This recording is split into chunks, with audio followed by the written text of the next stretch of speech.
Será que vai junto? Vai.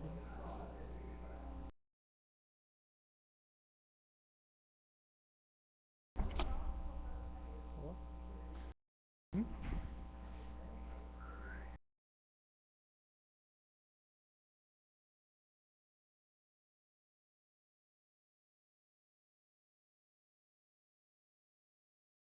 Bom, boa tarde.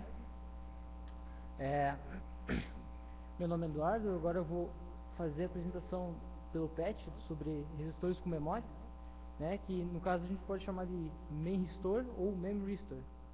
Bom, tanto faz, do jeito que vocês quiserem chamar. Então, ele é um elemento fundamental da eletrônica. É como resistor, como capacitor e indutor. Relaciona, por exemplo, assim, o resistor ele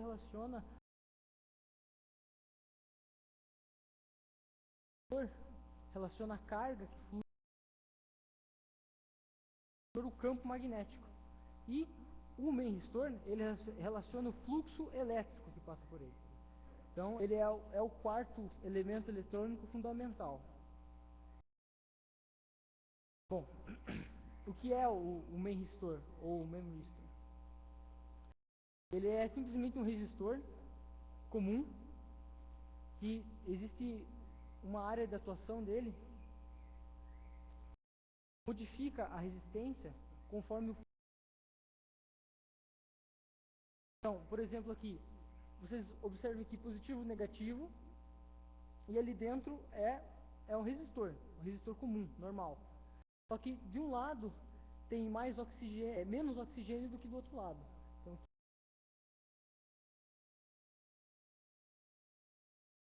formando assim uma parte positiva. Metade dele vai estar positivo e metade dele vai estar neutro. E à medida que você polariza inversamente ou reversamente ele, você faz positivas, elas se contraiam para um lado ou então se espalhem por ele inteiro, fazendo com que ele tenha uma maior condutância. Né? O que faz com que ele conduza exatamente essa falta de elétrons, essas lacunas. Então, esse material aqui embaixo ele é isolante, ele é óxido de titânio. Polariza ele diretamente, ele vai fazer com que as cargas fluam por ele, fazendo com que a resistência dele diminua.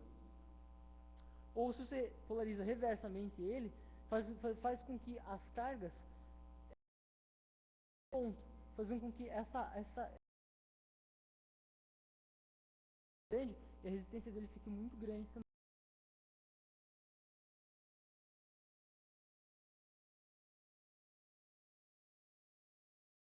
Quer dizer, se colocar uma tensão muito baixa, ele não vai conseguir polarizar. E quando você coloca uma tensão mais alta, você vai forçar com que esses átomos, né, essas lacunas, se espalhem ou não, ou comprimam num único ponto, fazendo com que modifique a resistência deles. Né? Então aqui ele mostra da falta de oxigênio.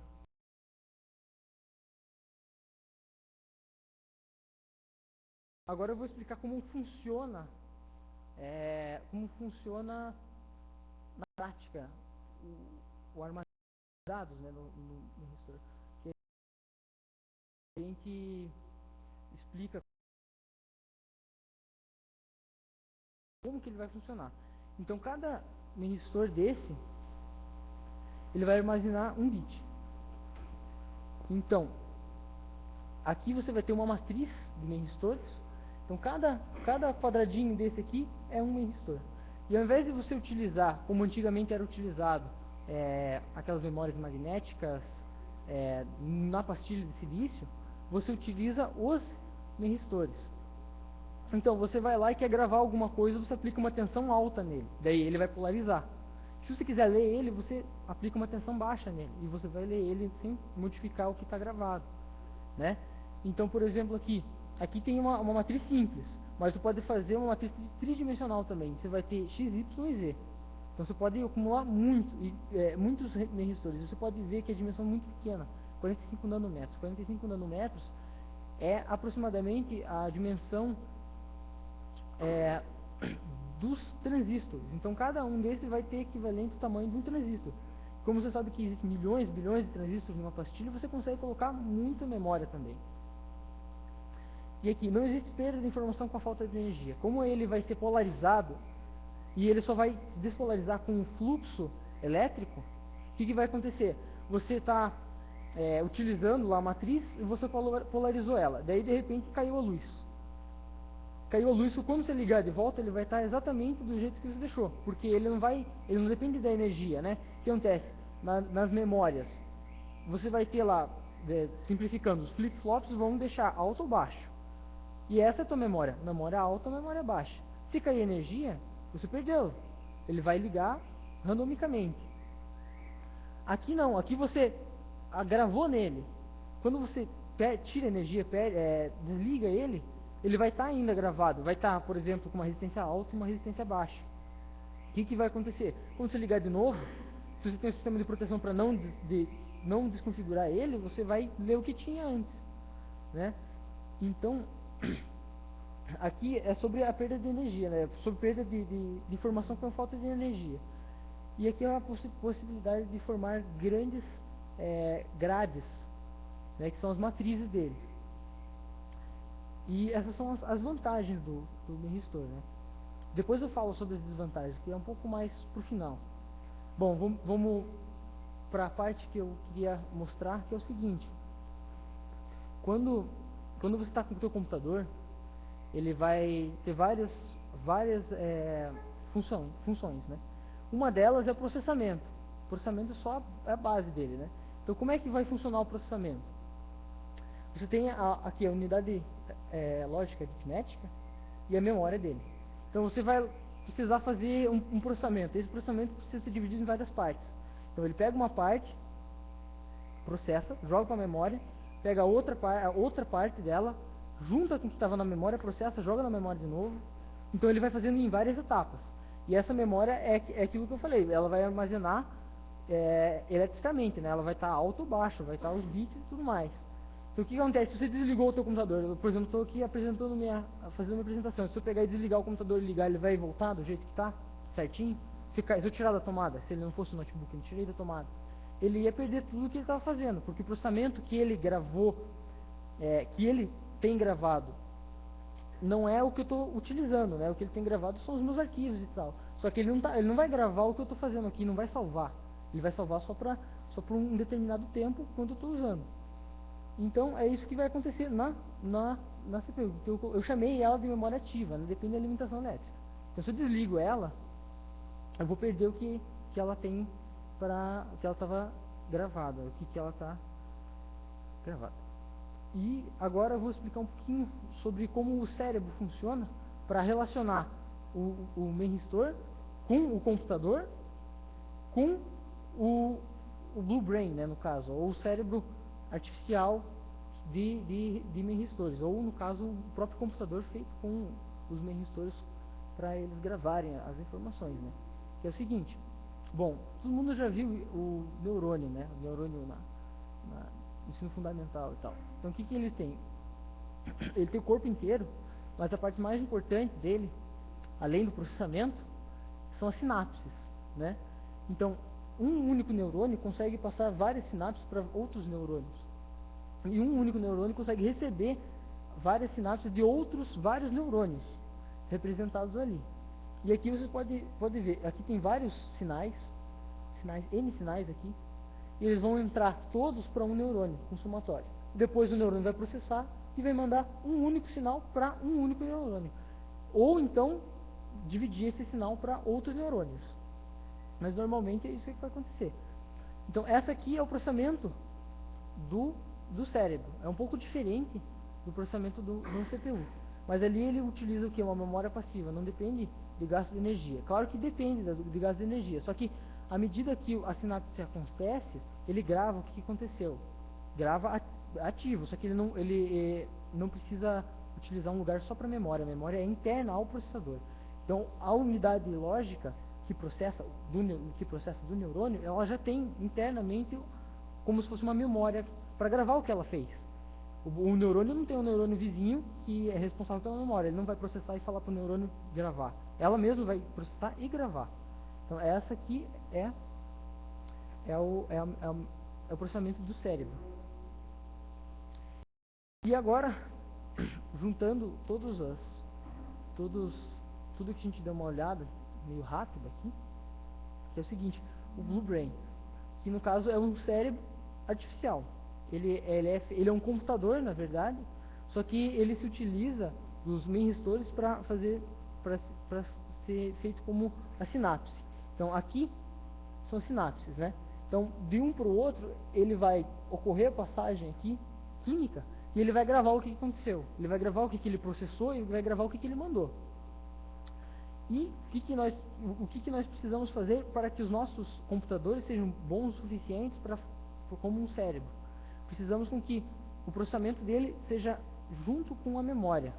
Não tem uma memória externa ao processador que faça com que demore o processamento e com a perda de energia faz com que perca a memória. Então, o que nós utilizamos? Do mesmo jeito que o cérebro utiliza o processamento químico ali para dar a sinapse, gravar a sinapse que aconteceu, nós iríamos utilizar o memristor. Então, ao invés de nós usarmos um processador e uma memória, nós usamos vários processadores. Um processador lá em cima, mandando o sinal por segundo aqui embaixo. E esse sinal vai ser gravado através desses memristores. Então, o que vai acontecer? Ele vai processar um sinal, vai mandar esse sinal para o próximo processador. Ele vai ser dividido. E quando esse sinal passar pelo memristor, ou tanto em paralelo quanto em série, isso daí depende do jeito que você vai montar o processador, ele vai gravar, né? Ele vai formar esse túnel, essa ponte, né?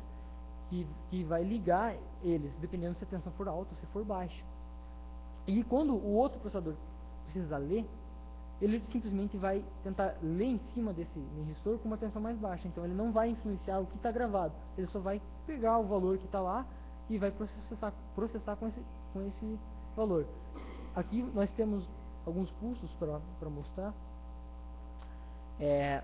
Colocando no cérebro um pulso pequeno, ele vai gravar e vai ficar fixo. Ele representa ali como um pulso grande.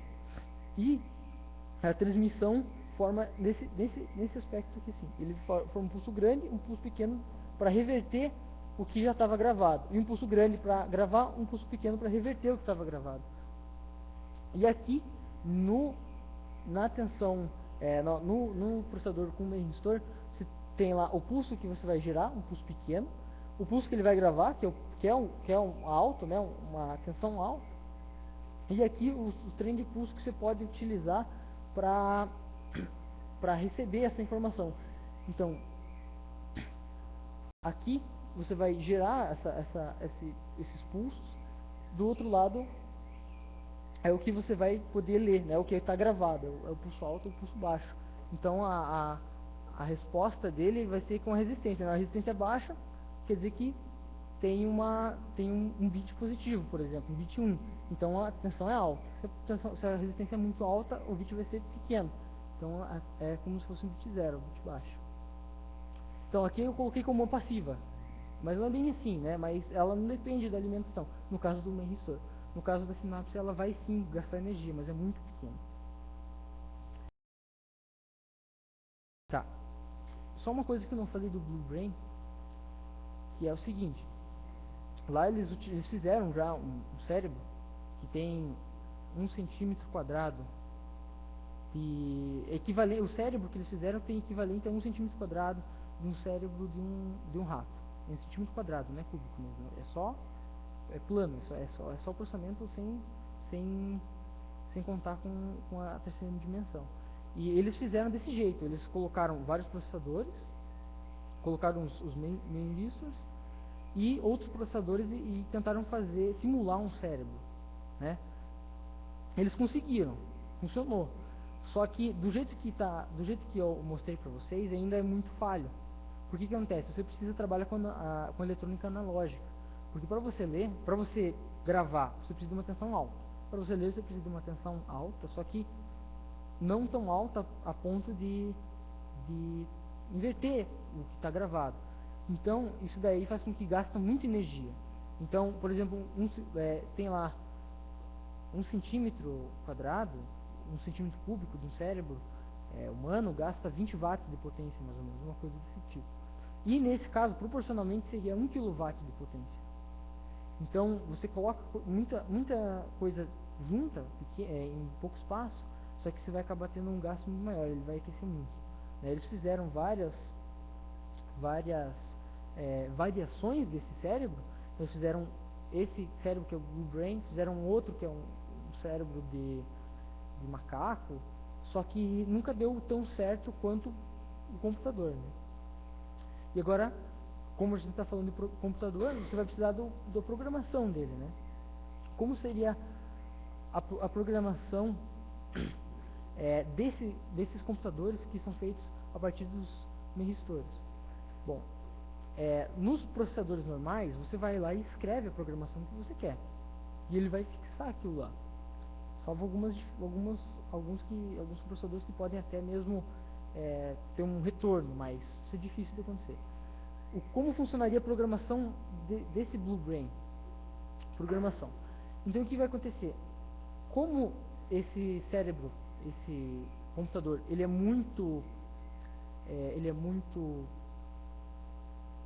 semelhante a um cérebro humano, um cérebro de rato, um cérebro de porco mesmo, ele vai ter muitas deficiências, como a gente.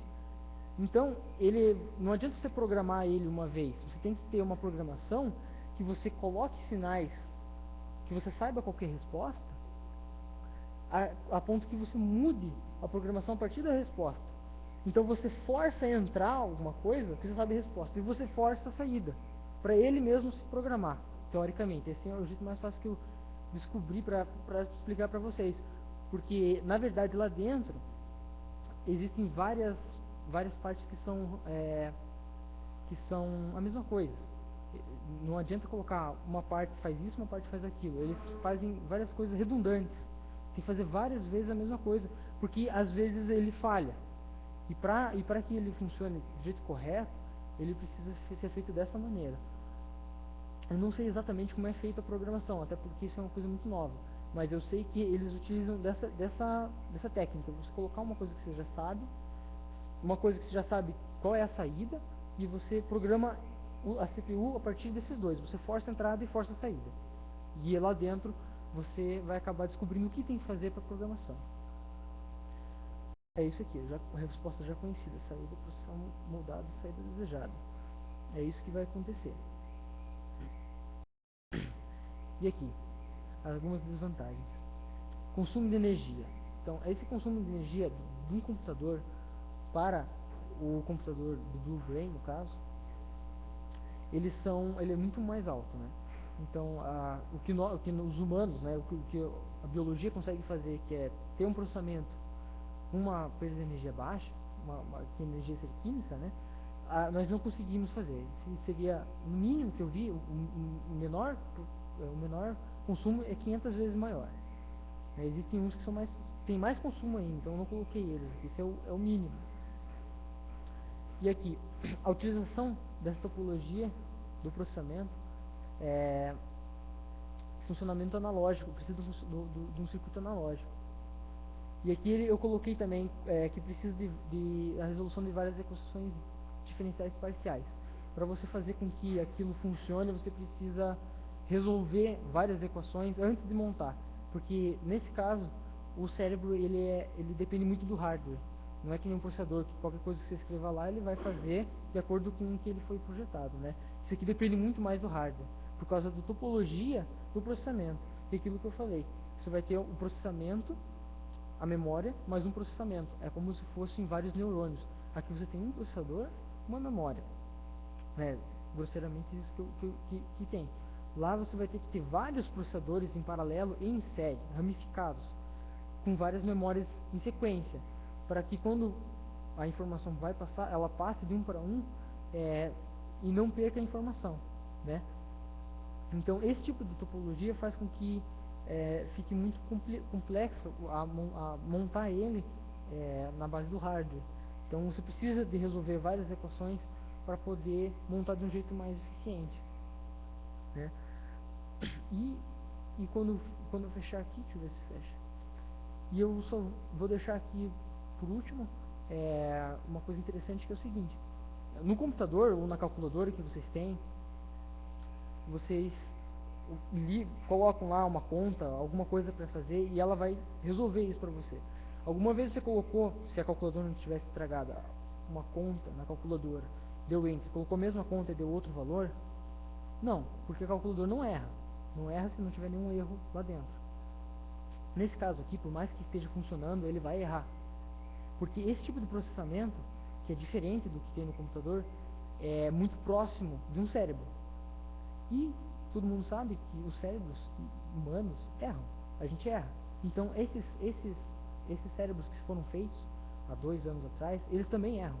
Eles são processadores que erram. Esse é o problema. Então, essa parte eu achei mais interessante, na verdade. Eles quiseram tanto fazer um cérebro eletrônico, conseguiram fazer um cérebro de verdade, praticamente. Ele erra como nós, como humanos, né? Então, eu acho essa parte interessante. Como é meio complicado de explicar passo a passo, eu passei uma coisa meio rápida, assim, meio atropelando algumas coisas, para vocês fazerem perguntas. Porque às vezes eu explico uma coisa minuciosa e acaba ninguém entendendo nada. Então, eu deixei desse jeito mesmo para vocês terem dúvidas, para vocês perguntarem e eu responder. E é isso aí, pode fazer perguntinha se tiver dúvida.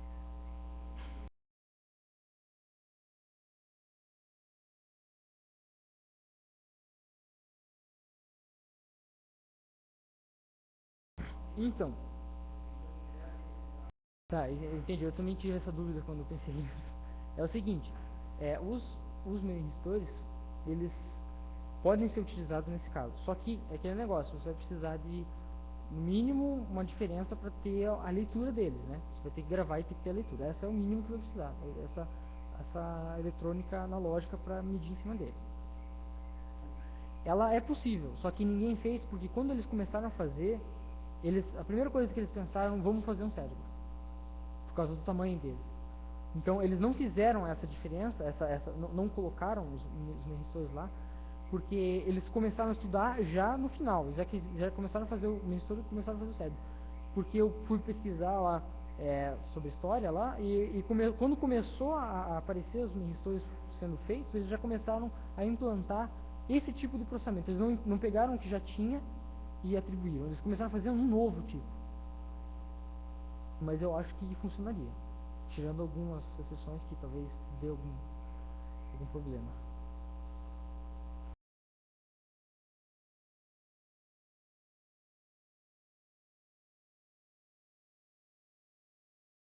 Oi? Ah, sim. Eu não coloquei aqui o gráfico, mas ele tem, dependendo da construção dele, muda muito. É como um diodo, por exemplo. Dependendo da construção vai mudar muito. Só que quando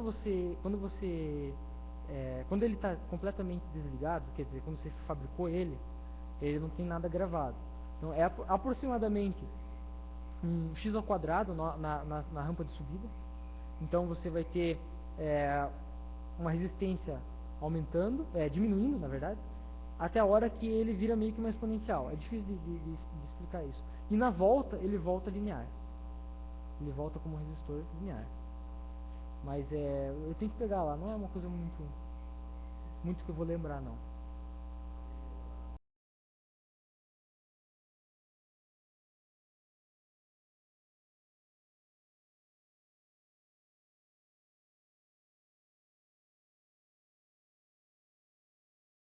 Sim,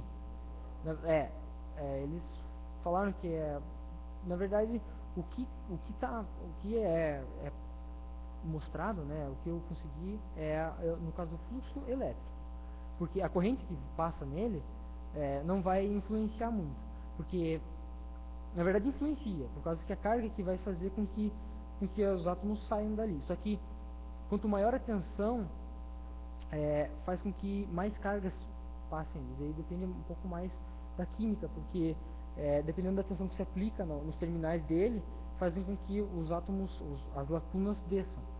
Só que eu dei uma olhada, em várias funções e não é linear. Não é linear. Até mesmo tem alguns que dão saltos e picos diferentes dependendo de onde que você está, onde ele está. Existe um que é x ao quadrado, tem um que é parecido com x ao quadrado, só que ele tem ele quebra, né? Existem picos assim. Então ele está subindo, daí ele dá um pico para baixo, um pico para cima, e fica uma coisa completamente estranha, né? Às vezes você chega e fala, é corrente, é tensão. O que eu posso falar é que é a tensão, a corrente também, só que não tem como ter certeza, porque além de estar sendo estudado, existem várias coisas que a gente não leva em consideração, como temperatura, ou onde ele está, se ele está numa pastilha de silício ou não. Então não dá para dizer, exatamente, qual que é exatamente a função. Não tem essa, entende? Depende de várias coisas. Mas o que eu vi é uma coisa desse tipo. Pena que eu não coloquei, eu achei que tinha colocado gráfico, mas era meio inconclusivo o gráfico.